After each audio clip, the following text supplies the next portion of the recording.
खुशामदीद। चले आज बात करते हैं कि अपनी ज़ाती मालियात यानी पर्सनल फाइनेंसेस पर कंट्रोल कैसे हासिल किया जाए। ये कोई राज नहीं, बस कुछ बुनियादी बातें समझने की ज़रूरत है। अक्सर ये सवाल जहन में आता है ना कि भाई पैसा जाता कहाँ है। महीने के शुरू में तनख्वाह आती है और पता ही नहीं चलता कब ख़त्म हो गई। ये तकरीबन हर किसी की कहानी है, लेकिन अच्छी खबर ये है कि इस मसले का हल मौजूद है। तो चलें आज मिलकर एक फाइनेंशियल ब्लूप्रिंट यानी एक मालियाती खाका तैयार करते हैं।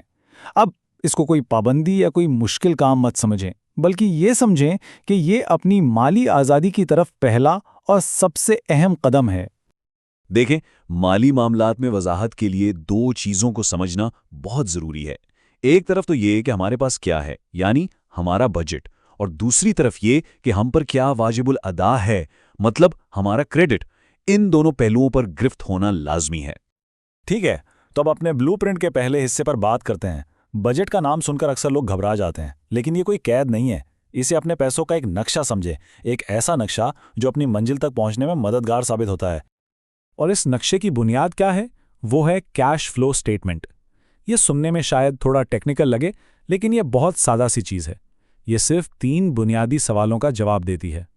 पैसा है कितना, आता कहाँ से है और जाता कहाँ है, बस। ये स्टेटमेंट वाकई बहुत सीधा साधा है। इसके सिर्फ 2 ही तो हिस्से हैं।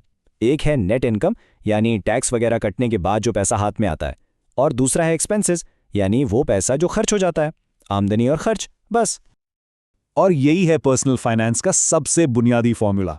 अपनी नेट इनकम में से अपने सारे खर्चे माइनस कर दें। जो बचा, अगर वो प्लस में है तो ये सरप्लस है, यानी पैसा बच रहा है, और अगर जवाब माइनस में है तो ये शॉर्टफॉल कहलाता है, यानी खर्चा आमदनी से ज्यादा है। जाहिर है, एक अच्छी माली जिंदगी का मकसद हमेशा सरप्लस में रहना है।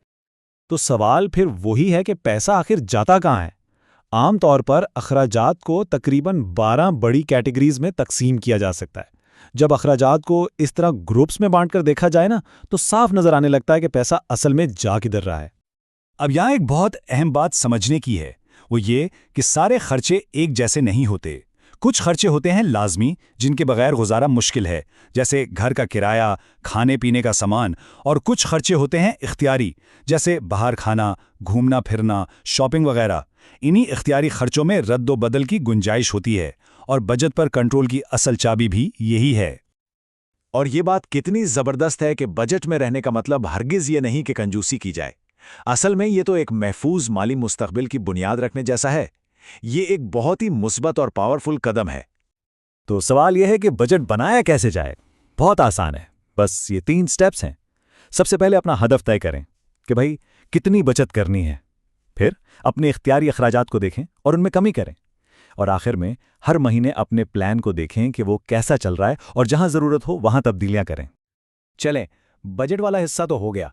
अब अपने फाइनेंशियल ब्लूप्रिंट के दूसरे और उतने ही अहम हिस्से की तरफ चलते हैं, और वो ये है कि जब हम कर्ज लेने जाते हैं तो कर्ज देने वाले इदारे यानी बैंक्स वगैरह हमें किस नज़र से देखते हैं।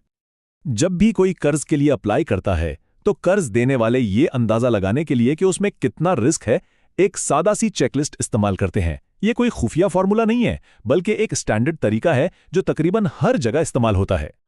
इसे कहते हैं क्रेडिट के 5 C's। सबसे पहले है कैरेक्टर यानी किरदार, जिसका मतलब है कर्ज वापस करने की नीयत और जिम्मेदारी का एहसास। फिर आती है कैपेसिटी यानी इस्तेदाद, कि आमदनी इतनी है भी या नहीं कि कर्ज वापस किया जा सके।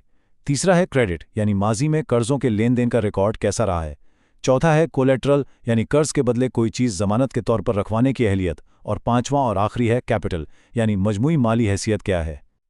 लेकिन सवाल ये है कि वो ये फैसला कैसे करते हैं कि कोई शख्स मजीद कर्ज संभाल ही पाएगा या नहीं। इसके लिए कुछ बहुत अहम उसूल हैं, जिन्हें रूल्स ऑफ द रोड भी कहा जा सकता है। चलें उन पर नजर डालते हैं। इन उसूलों को टेक्निकली डेट सर्विस रेशियोज कहते हैं। अब ये भी कोई रॉकेट साइंस नहीं है।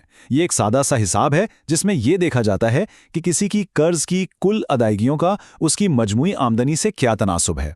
और हां, मजमूई आमदनी से मुराद टैक्स कटने से पहले वाली आमदनी है।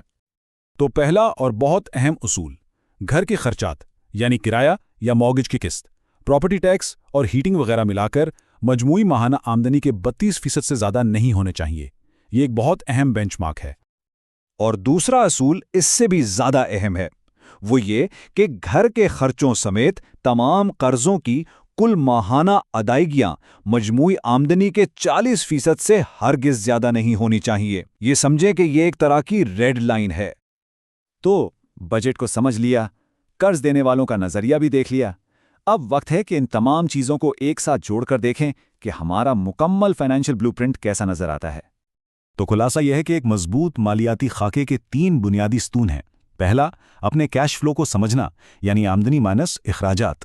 दूसरा, कर्ज देने वालों के नुक्ते नज़र को जानना, यानी वो 5 C's। और तीसरा, कर्ज के सुनहरी उसूलों से वाकिफ होना, यानी वो 32% और 40% वाले रेशियोज। लीजिए, अब मालियाती खाका तो तैयार है। असल सवाल ये है कि इस ब्लूप्रिंट की बुनियाद पर कैसा शानदार मुस्तकबिल तामीर किया जाएगा।